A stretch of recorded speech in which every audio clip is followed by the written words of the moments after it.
del SUA, pero de hace muchos años. Entonces ella dejó esta parte de la titulación y empezó a trabajar mucho en esta parte de la capacitación de empresas.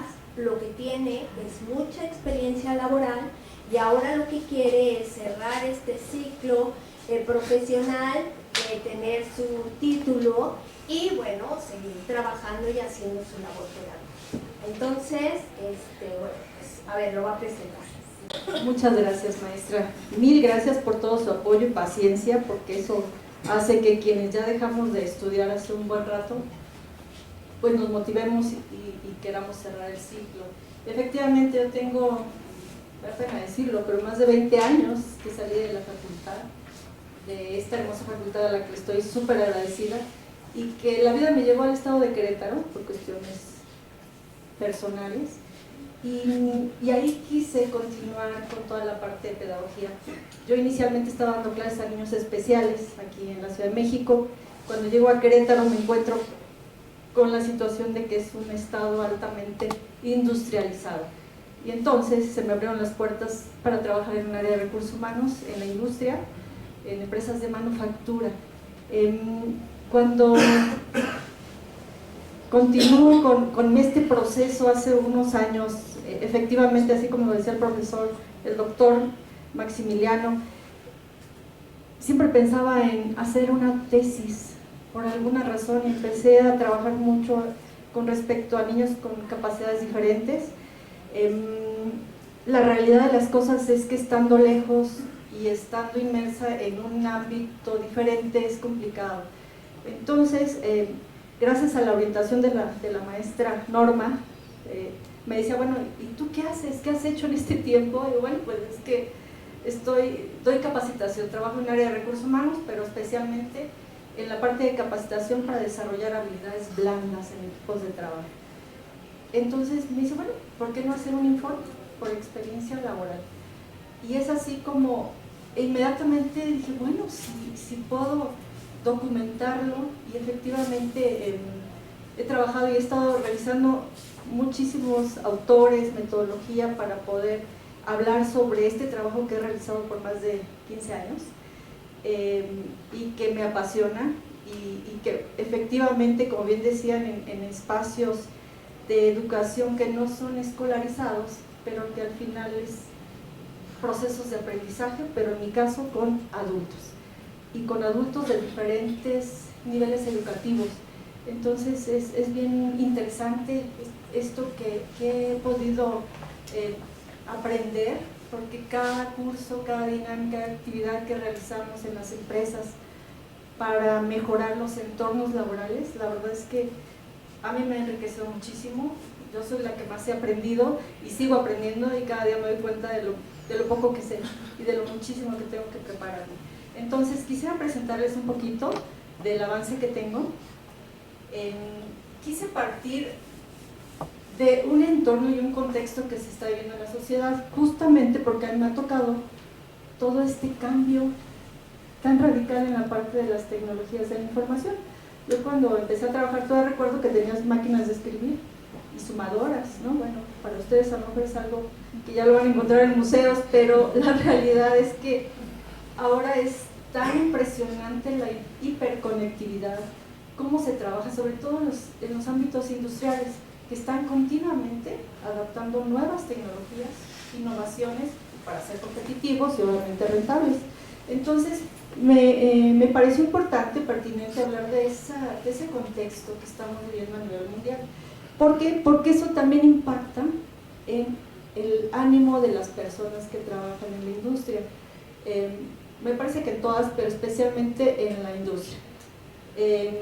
Entonces, bueno, quise revisar estos temas, que son los que van a poder ver en mi informe. Es la globalización, la alta competencia que hay en los mercados económicos, hacen que las industrias continuamente estén renovando desde sistemas de diferentes dispositivos, innovando nuevas cosas en la parte productiva, y continuamente lo están haciendo. De hecho, hay áreas específicas de mejora continua. hay áreas dentro de la industria que se encargan de estar haciendo y viendo qué otras cosas van a hacer para ser mejor que su competidor.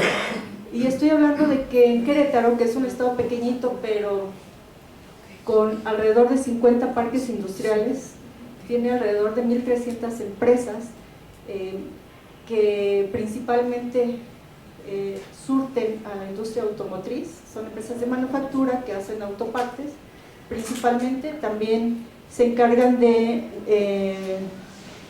proveer todo tipo de insumos para estos sectores. Entonces, estamos hablando de 1.300 empresas aproximadamente, sector automotriz, sector aeroespacial y desarrollo de software. Eso es lo que, básicamente, los tres sectores que existen en el estado de Querétaro.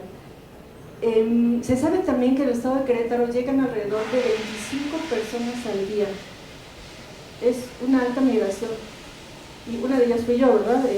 Hace más de 20 años. Entonces, todos los días llegan más de 20 a 25 personas a vivir, a quedarse por lo que ofrece el estado. Es un estado de los más seguros del país, es un estado que está además muy cerca de la Ciudad de México. Por su ubicación geográfica también es crucial, como todo lo que se fabrica ahí lo pueden llevar a cualquier otro punto de la República. Entonces es un estado, digamos que estratégicamente diseñado, está ahorita para producir autopartes y enviarlos a cualquier parte del país y del mundo. La realidad es que la mayoría de las empresas que se encuentran ahí pues son extranjeras.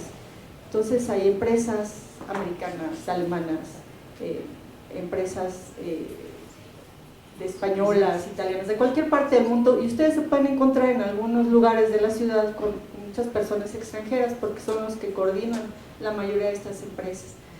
Entonces, bueno, ese es como el contexto en el que se encuentra la situación en Querétaro, y hace, desde mi punto de vista, necesario no solo el desarrollo en la parte tecnológica, que aquí les menciono algunos de los temas que ustedes conocen mejor que yo en la parte de innovación y tecnología, también las nuevas estructuras geopolíticas. Fíjense que con la situación que actualmente estamos viviendo a nivel mundial, todos los conflictos existen y esa incertidumbre en las negociaciones de Estados Unidos y los demás países ha hecho, especialmente en este año, que las industrias tengan como un estancamiento en la parte, por ejemplo, de mejoras para su equipo de trabajo. Entonces, si había planes de incrementos, por ejemplo, ya no se dan, o si había proyectos para capacitar, también se detienen porque no saben qué va a pasar y no quieren estar invirtiendo en algo que no saben si van incluso a cerrar alguna de las empresas, ¿no?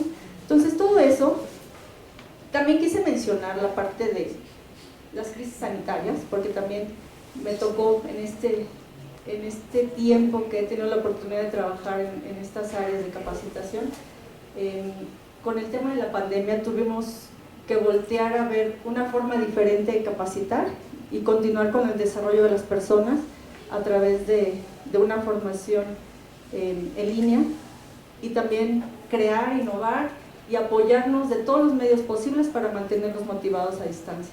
Entonces, bien interesante cómo se han dado a lo largo de estos años que voy a plasmar en este informe un poquito de mi experiencia y de los retos que estamos enfrentando. Básicamente el objetivo de este trabajo es simplemente hacer un informe, mostrar lo que me ha tocado vivir en estos años y cuáles son los retos y qué se puede esperar. Alguien se quiere dedicar a la parte de desarrollo personal en cualquier empresa y que pueden seguir aportando desde un ámbito pedagógico. Bueno, el sector productivo, por supuesto, le da mucho más prioridad a la formación técnica o las famosas habilidades duras o soft skills. ¿Por qué? Porque son las tangibles, son las que en ese momento, si hay alguien que va a desarrollar un software, pues en ese momento lo va a hacer y lo va a poner en práctica, antes que desarrollar habilidades blandas. Entonces, para mí es uno de los retos más importantes el poder tener el espacio en las empresas para poder dedicarle tiempo a desarrollar estas habilidades en las personas y entendiendo habilidades blandas como aquellas actitudes, aquellos hábitos, inclusive valores, conocimientos que hacen que las personas puedan desarrollarse de manera adecuada en entornos laborales. Entonces, estas habilidades no siempre se traen desde casa. Muchos empresarios dan por hecho que las personas ya deberían tener pues esta parte de tolerancia a la frustración o poder ser altamente empáticos con sus compañeros, responsables, comprometidos. La realidad es que no es así y hay que desarrollarlos. Hay varios autores, y me voy a ir más rápido porque se nos acaba el tiempo, que mencionan que efectivamente una persona motivada, una persona comprometida, una persona que le gusta su trabajo, va a ser mucho más productiva, mucho más eficiente, y obviamente pues eso es en pro y en beneficio de la empresa, para mejores resultados, pero también para desarrollo personal. Entonces por eso es que me ha apasionado muchísimo trabajar estos temas. Y bueno, dentro de los principales retos para los capacitadores es encontrar esos espacios, esa apertura en las empresas, esos tiempos, no solo con los empresarios, porque se requiere de tiempo, se requieren recursos financieros y se requiere de las personas que tengan toda la disponibilidad y la apertura para hacer cambios en su forma de vida. ¿De acuerdo? Entonces, bueno, es un poquito de lo que estoy trabajando y de lo que me estoy apoyando con la maestra Giselle. Y bueno, pues espero que más adelante tengan noticias mías y avances sobre este informe. Muchas gracias. Me quedé con la duda, o sea, siempre he pensado que el concepto de habilidades blandas es un concepto muy de la cultura empresarial, pero muy desacertado, ¿no? Y en ese sentido, preguntar si te has cuestionado o si te ha generado conflicto pensar cómo desarrollar la confianza o la tolerancia, como comentaste, en un mundo tan competitivo, en donde la base es pues estar arriba del otro. Qué buena pregunta, Mónica, gracias. Efectivamente, me lo he preguntado después, cuando los conflictos dentro de las empresas, efectivamente, que tienen que ver con personas que siempre están buscando estar arriba del otro, o ser mejor que el otro, justamente cuando logramos conectar a través de distintas dinámicas y de distintas metodologías con estas personas para poder compartirles que todos pueden ganar, que no necesitas estar arriba, que si no estás trabajando en equipo, que cada uno tiene talentos diferentes y que cada uno aporta algo importante, por ejemplo, a un equipo de trabajo dentro de la industria. La realidad es que más y más se están abriendo estas tendencias en considerar el talento humano como algo importante, la parte sociolaboral, el relacionarse de manera empática, solidaria, comprometida con el otro también. Pareciera un poco iluso, pero la realidad es que es voltear a ver los valores y no es algo nuevo. La realidad es que las habilidades blandas, está revisando a tantos autores, la realidad es que viene desde mucho antes de la cultura cristiana, por ejemplo, ¿no? Con los griegos ya se hablaba de que era importante hablar de la ética. Para mí, el tema fundamental de las habilidades blandas es contar con valores de respeto, de empatía, de respeto por el otro y por mi trabajo, por el compromiso y por ser íntegros. Y con base en eso, cuando empezamos a desarrollar este tipo de valores en función del beneficio que va a implicar para ti, la verdad es que las personas sí se sientan a revisarlo y a intentar cambiar. No es fácil, eso es una realidad, no es sencillo, pero vale la pena. Bueno, pues vamos a desearle a Blanca mucho ánimo para que siga trabajando, termine su proyecto y pues animarlos a todos ustedes. Aquí hay muchos que fueron mis alumnos, que son mis alumnos y pues adelante, este es como el punto final de todo un proceso y hay que hacerlo, hay que lograrlo. Entonces, ánimo. Brian Alexis va realizando la apertura del trabajo. Vale la pena comentar que justamente ya hemos venido realizando este acompañamiento desde algunos meses y que también esto, con lo que decía el doctor Maximiliano, pues es importante que ustedes puedan elegir los tutores, tutoras, ¿no? Asesoras, asesores con los que puedan realmente trabajar, ¿no? En confianza y con plazos flexibles, en fin, llegando a un acuerdo de cómo puede ser la comunicación, cómo puede fluir la comunicación, porque a veces también por el trabajo, la carga de trabajo de los profesores, a veces no mucho hay tiempo para estar, así es que hay que también asumir una posición un poquito más autodidacta en ese sentido. Pero bueno, aquí ha habido bastante trabajo, sobre todo yo digo que también hay que entender como asesores la gran resiliencia de nuestros estudiantes, ¿no? O sea, la gran capacidad de atención, de superación de algunas de las limitaciones que puedan tener, ¿no?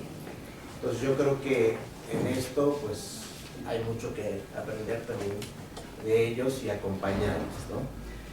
Bueno, justamente principalmente de pedagogía, pero que hemos intentado trabajar ya las diferentes partes, ¿no? Del desarrollo de la elaboración de los trabajos de titulación y también pensando mucho en la metodología, ¿no? El profesor Miguel Ángel Hernández nos ofreció una charla sobre metodología y metodología mixta, en fin, ¿no? Entonces, cositas que les puedan servir, y ahí estamos, ¿no? Cuando quieran participar, es un grupo abierto, ¿no? Y ahí estamos también para ustedes. Estudiante de pedagogía de Soller, de la modalidad a distancia.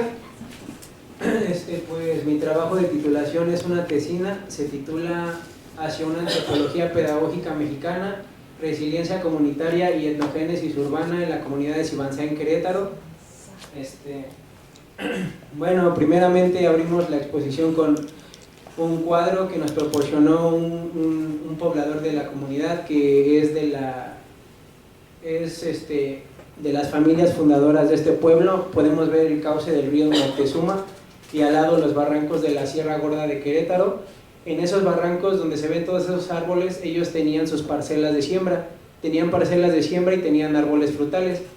Este cuadro es muy importante porque documenta la memoria del pueblo y cómo ellos han conservado esta memoria, y pues ese es el pasaje pues muy importante para la continuidad que voy a tener en la exposición. Bueno, pasamos al planteamiento del problema. El problema se origina en la comunidad de Sibanzá, en el municipio de Cadereyta de Montes, en Querétaro. Esta comunidad sufrió un cambio muy abrupto. Como ya mencionaba, esta comunidad practicaba la siembra de barranco, practicaba la crianza de ganado, pero para autoconsumo. Era una comunidad rural, es una comunidad rural, pero hubo una inundación porque construyeron una presa hidroeléctrica que se llamaba Simapán. Pues esto hizo que ellos cambiaran de actividades. Ahora, como la modernidad trajo una presa, ellos tuvieron que transformar actividades a prestadores de servicios turísticos, pesca deportiva y otras actividades acuáticas. Entonces, bueno, como mencionaba, la comunidad tenía su fundación y las familias fundadoras pues hablaban una lengua otomí, tienen herencia otomí, hablaban una lengua que se llama ñañú, pero estos fundadores ya murieron y no transmitieron la lengua ni las tradiciones ancestrales a las nuevas generaciones, que son las que ahora viven. Por lo tanto, pues había un vacío cultural de su identidad tradicional o originaria. Esta comunidad cambió su territorio porque, como comento, hubo una inundación. Pidieron apoyos al gobierno, el gobierno les otorgó tierras porque inundaron sus parcelas que estaban en el barranco y reubicaron estas parcelas dentro de la misma comunidad. Pues esta comunidad, la modernización generó este cambio. Tenían gran marginalidad y tenían el fenómeno de la migración forzada.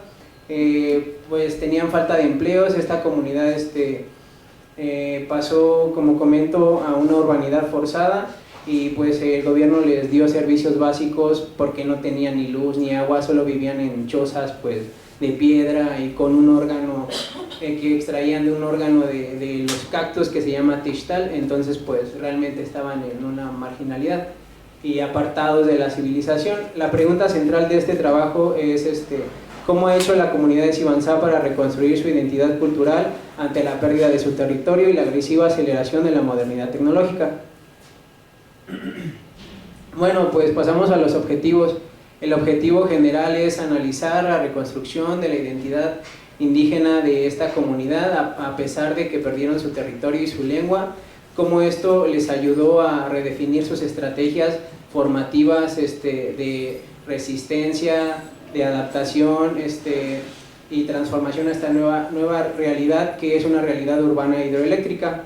Tenemos un objetivo específico que es identificar elementos formativos implicados en este proceso, que pues nosotros en nuestra propuesta, que más adelante mencionaremos, manejamos lo que viene siendo el ritmo, los sentidos, el ritmo, el tacto, el trabajo y estas expresiones que son expresiones de esta etnogénesis urbana, en donde pues ellos se pudieron readaptar a estos cambios que trajo la modernidad.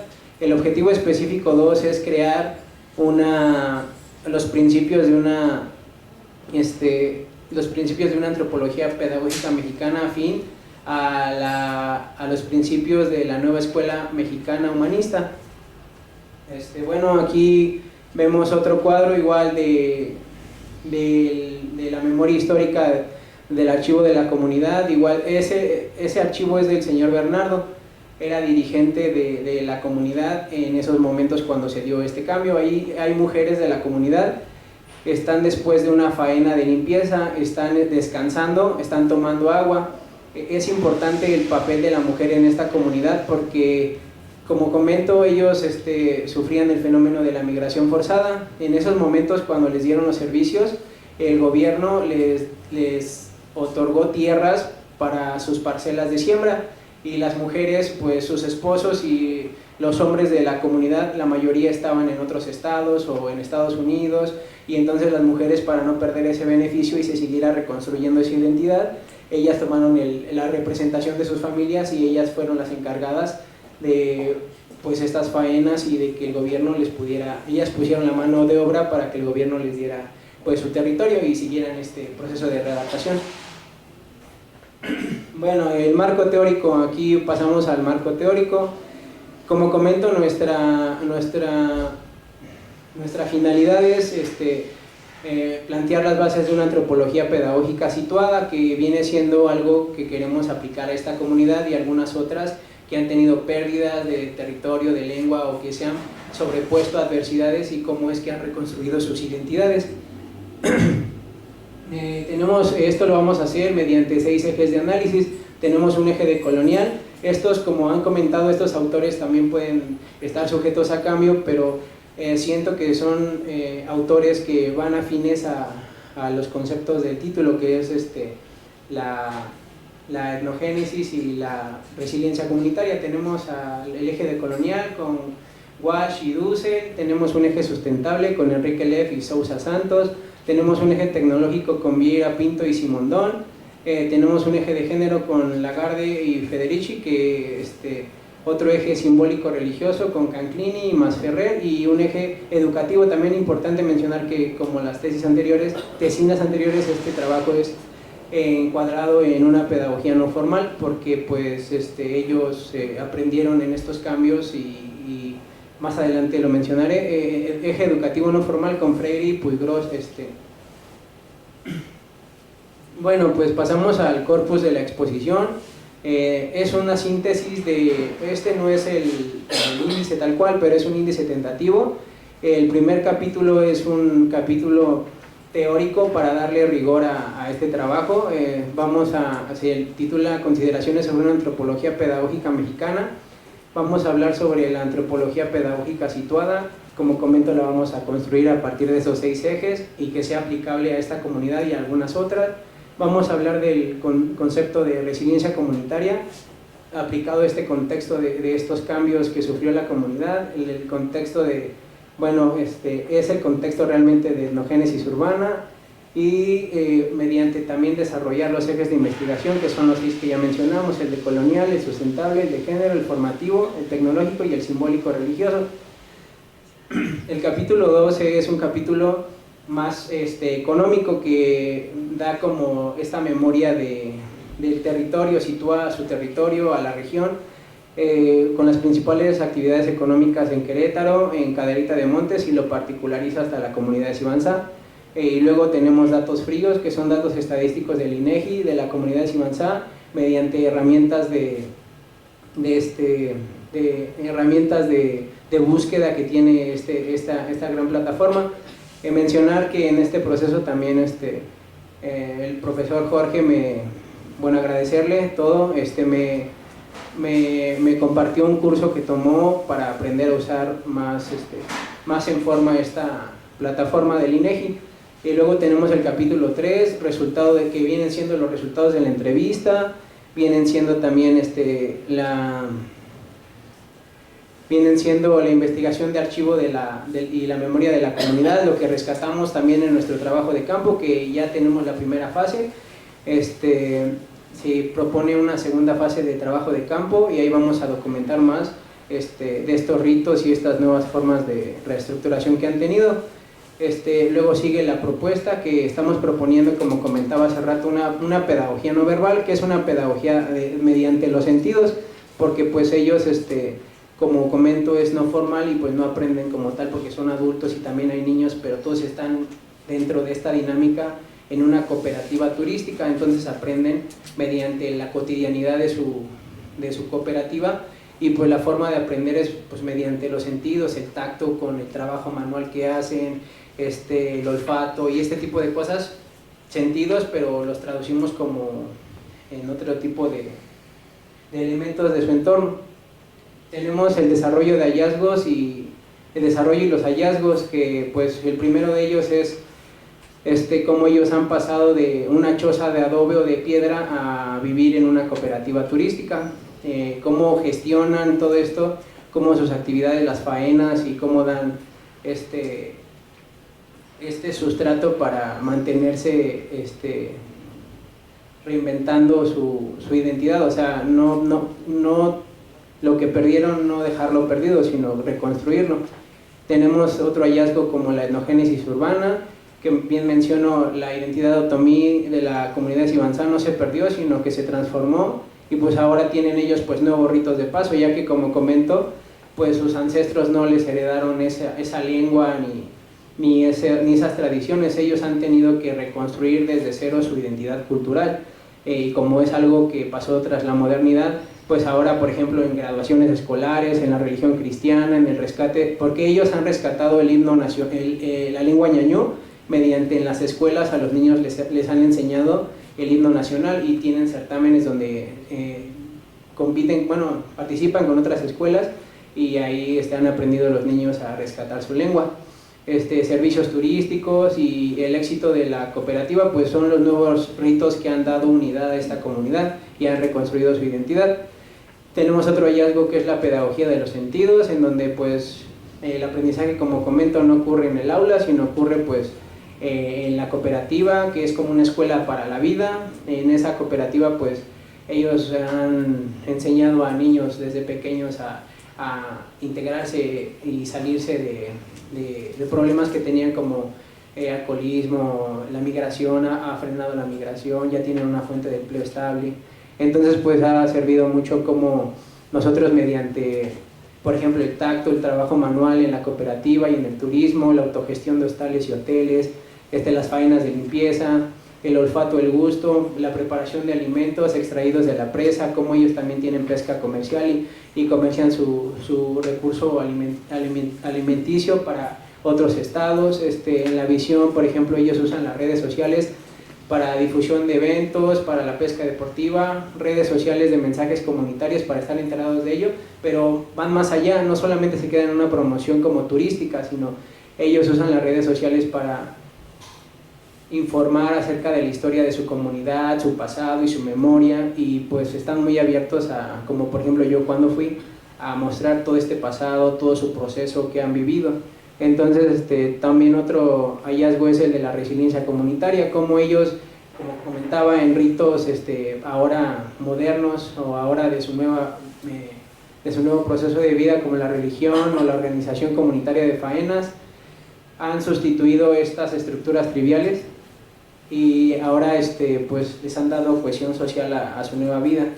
Para terminar, aquí tenemos el muelle, ya está la presa, ya está la inundación, y en esta inundación pues se puede ver el centro de su nueva vida cultural. Ahí tienen lanchas donde realizan actividades económicas, culturales, sociales, y pues es así como han reconstruido ellos su identidad. Pues aquí está la conclusión y la bibliografía. Muchas gracias. Y vamos con la siguiente tesista, que es la compañera Luisa Abigail Ardavín Sorquín. Soy alumna de Pedagogía en el Sistema Abierto del 8º semestre y mi tesina se llama La enseñanza de la música en nivel preescolar y primaria en la Ciudad de México. Mi asesora de tesis es la doctora Martayana Bosco Hernández. Bueno, este proyecto surge de experiencias personales y también de mi campo laboral. Soy egresada del Instituto Nacional de Bellas Artes como guitarrista y estudié en el Conservatorio Nacional de Música de México en la licenciatura de Educación Musical. La música es contada como parte de las 7 Bellas Artes y a lo largo de la historia se ha tenido la creencia de que solamente es para aquellos que son niños prodigio, personas que tienen el talento para dedicarse a, ¿no?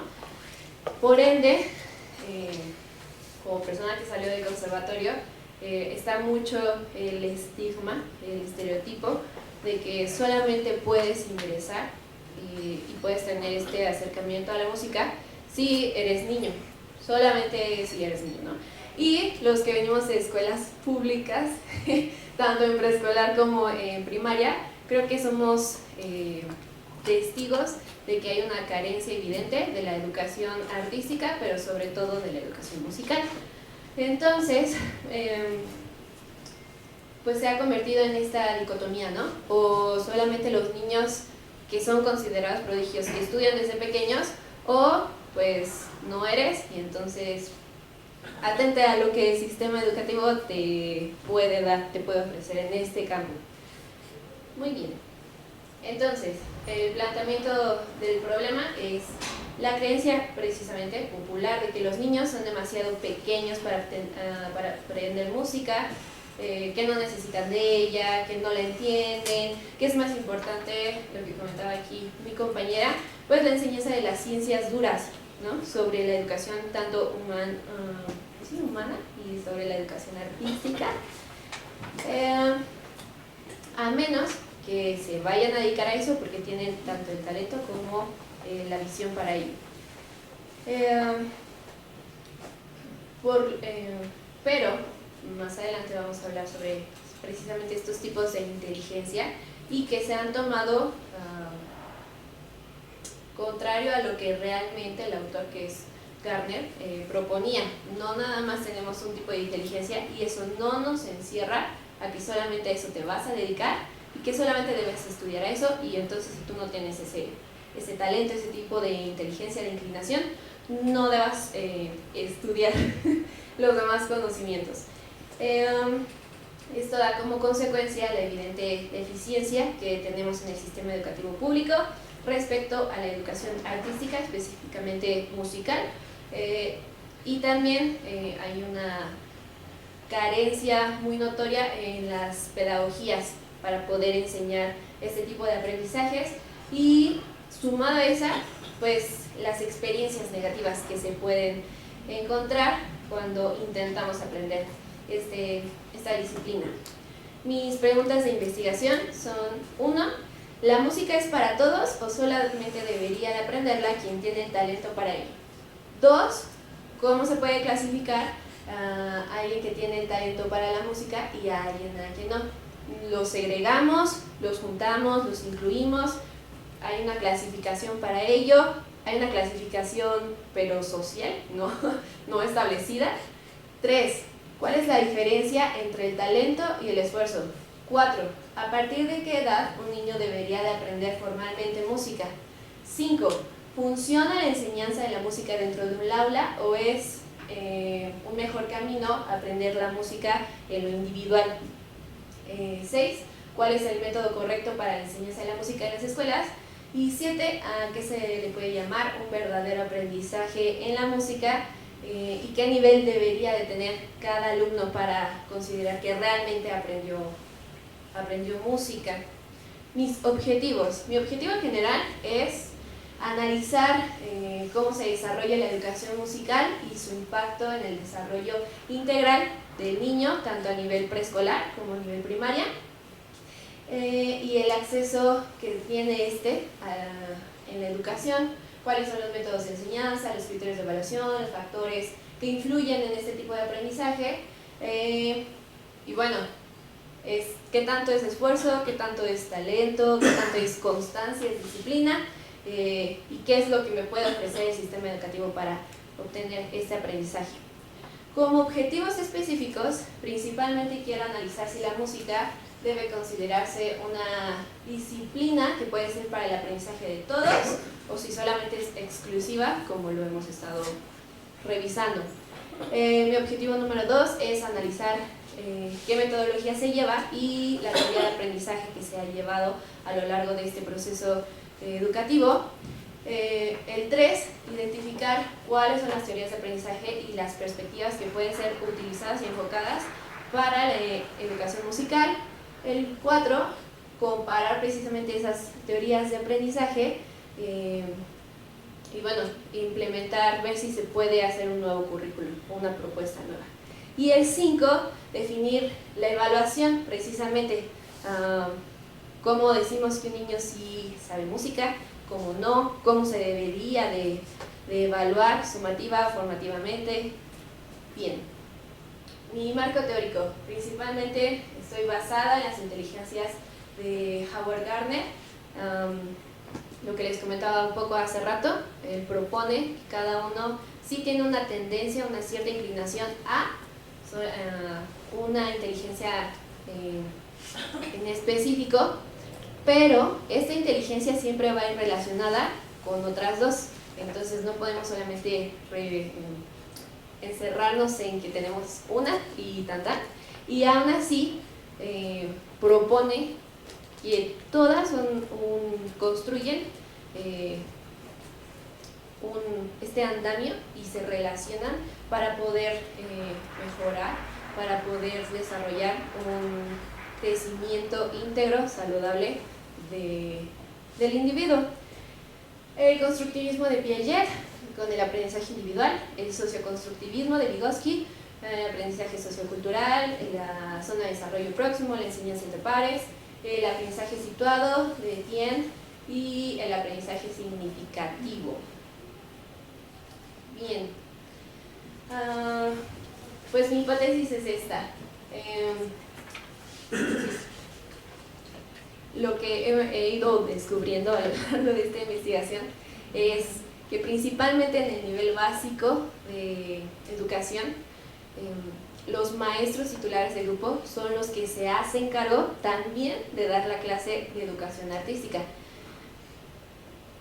Son maestros que con muchas ganas y entusiasmo lo hacen, pero uno, no están capacitados, dos, es una clase la cual no se le toma importancia y por lo cual a veces no se enseña, se le reduce todavía más el tiempo, se utiliza para calificar exámenes, para darle tiempo a los niños, para ponerles una película y que se entretengan.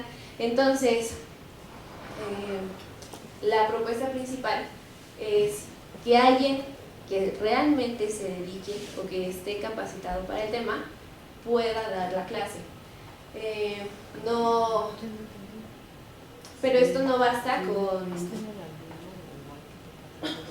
con darnos el poder, la autoridad, para pararnos enfrente de un grupo. Entonces, sí es necesario que alguien que sepa del tema sea el que se encargue de la clase, pero no solamente buscamos a un buen músico, sino a un músico que también esté preparado y tenga la didáctica, las metodologías, la pedagogía para poder aplicarlas y entonces realmente pues dar la clase de música. De esta manera el docente puede ser apto y competente para enseñar la música como disciplina y principalmente que entienda lo que hemos estado aprendiendo a lo largo de la carrera. El maestro no es el agente principal del aprendizaje del PEA, sino el alumno. Entonces, enfocarse en las necesidades, en los deseos de aprendizaje del alumno. La premisa de que se debe de nacer con talento para poder acceder a una educación musical digna no debería de seguirse permeando en estos niveles educativos básicos, porque nacer con talento no significa que ese niño, que esa niña se vaya a dedicar a la música y viceversa. El hecho de que a lo mejor tu hijo o tu hija no demuestre una inclinación hacia esta disciplina no quiere decir que no necesite de este tipo de educación. Mi metodología son los métodos musicales, que son el Suzuki, Godali y Dandelot, el aprendizaje significativo y experimental, el uso de experiencias inmersivas y la asociación, son métodos que también yo he trabajado, vocalización y ejecución instrumental, sobre todo en el piano, la melódica, y este enfoque socioconstructivista en el aprendizaje para el rítmico. Esta es mi propuesta del capitulado del anteproyecto y esta es mi propuesta del capitulado ya para el cuerpo de la tesina. Mi capítulo 1 se llama La enseñanza de la música para niños en la Ciudad de México. El 1.1 habla de la enseñanza de la música en los siglos XX y XXI. Le tengo que hacer mi búsqueda de cuáles han sido las propuestas curriculares que ha dado la SEP en cuanto a la educación artística. La 1.2 es clase de música como optativa o es obligatoria. 1.3, la propuesta de la ANEM para la educación musical, o sea, actualmente que nos propone la SEP. Y el 1.4, la enseñanza de la música en colegios privados. Para el capítulo 2, yo trabajo y donde se va a aplicar es en el colegio Froebel. Entonces se va a hablar sobre la historia del colegio Froebel. 2.1, la ubicación y el contexto. 2.2, historia de la institución del colegio Froebel. Y 2.3, el enfoque pedagógico que esta institución tiene. Capítulo 3, el proceso de la enseñanza de la música en dicho colegio. Y para terminar, el capítulo 4 es mi propuesta pedagógica para que se pueda llevar una correcta enseñanza de la música en este colegio. Por último, mi bibliografía es esta. Está más amplia, pero para motivos de la presentación es esta.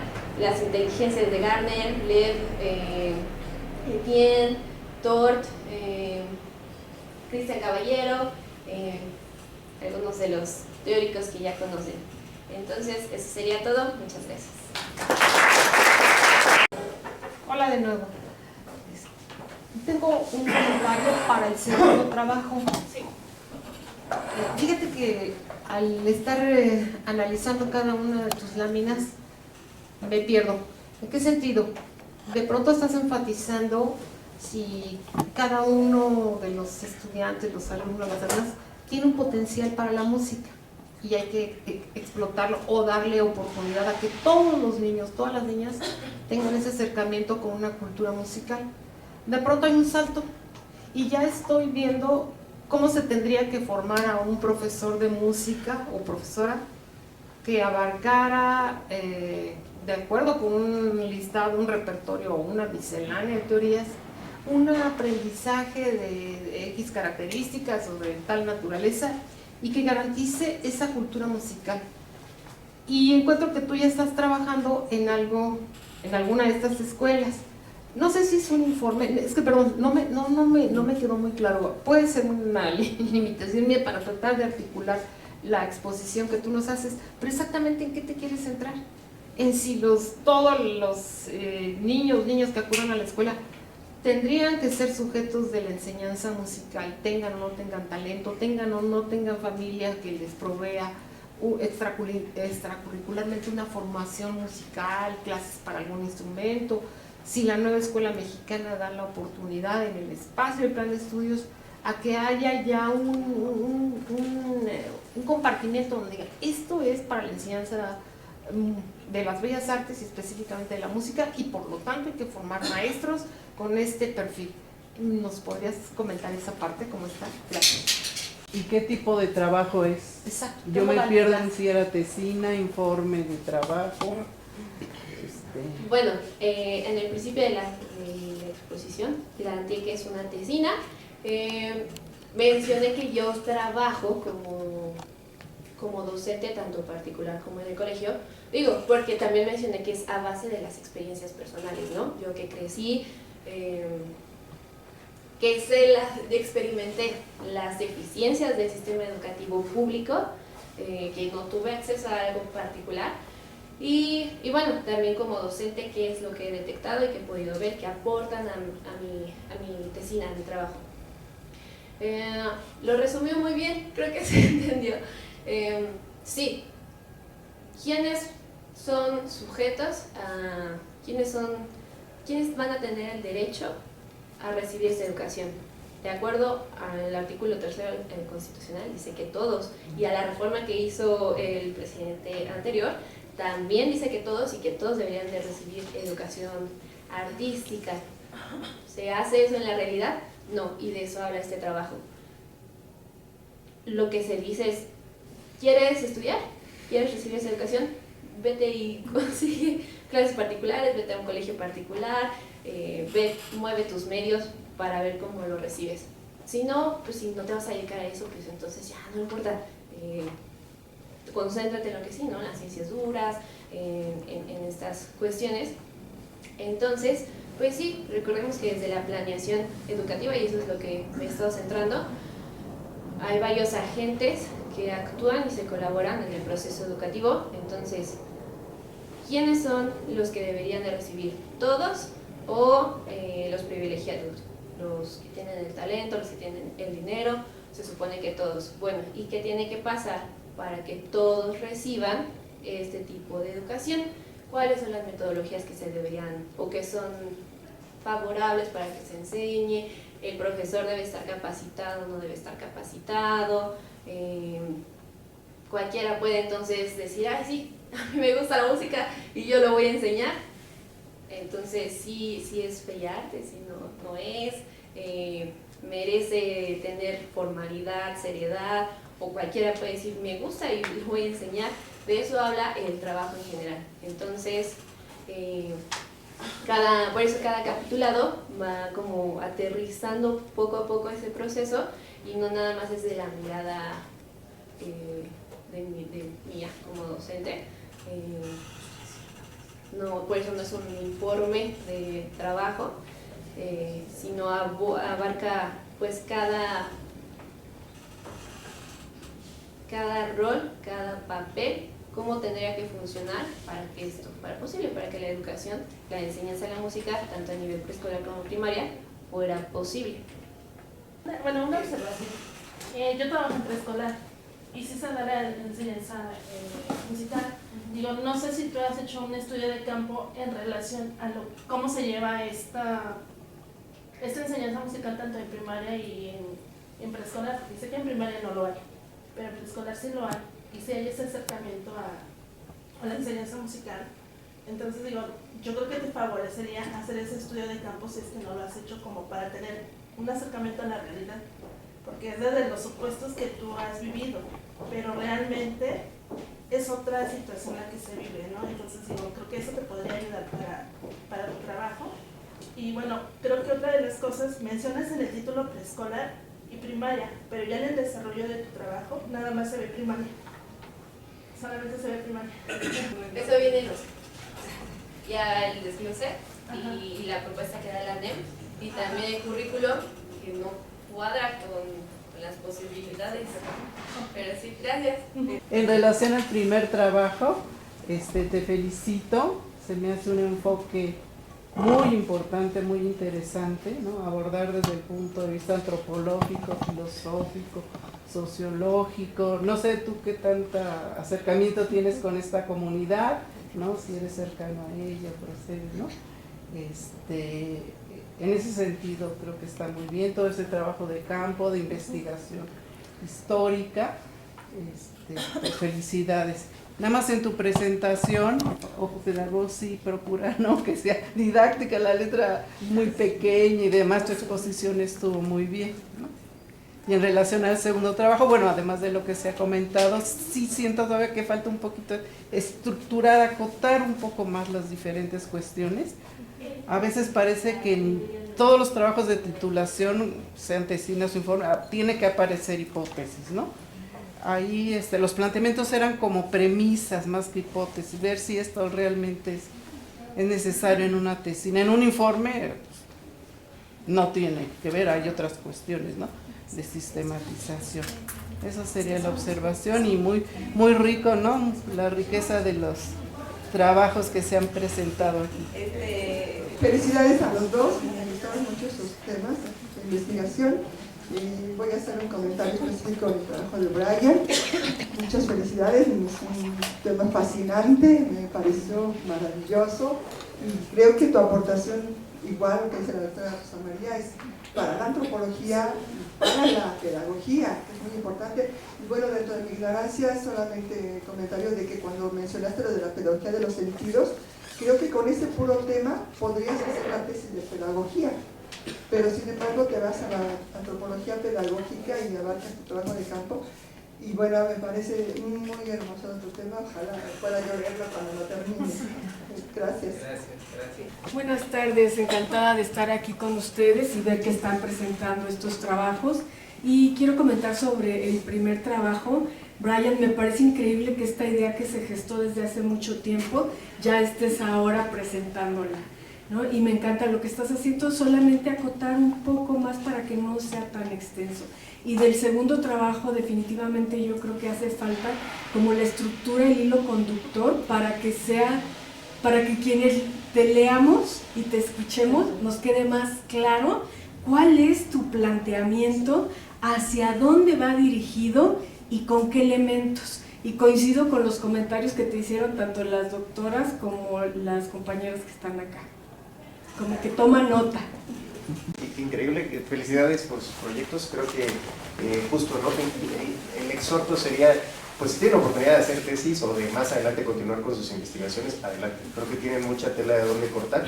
En ambos casos la retro es, creo que conocen muy bien las comunidades o las problemáticas de las que están hablando, entonces eso les da un panorama bastante extenso, ¿no?, justo para poderlo observar desde diferentes enfoques.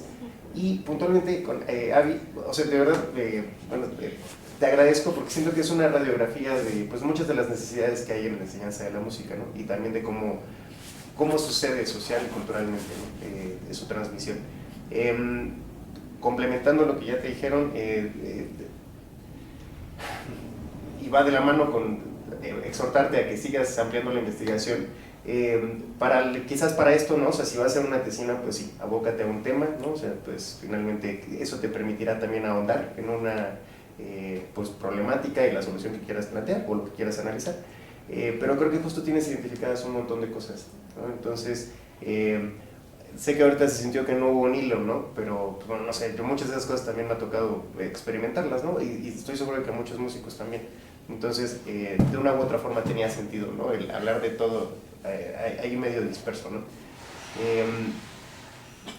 Pues sí, para este trabajo, creo, yo te devolvería, siento que el tema central es en relación al acceso a la formación, o sea, si existe o no existe, sus características y demás, y pues quizás más adelante pues ya proponer un modelo, ¿no?, que ahorita se nutre de todo lo que estás trabajando como una alternativa, ¿no?, para su enseñanza.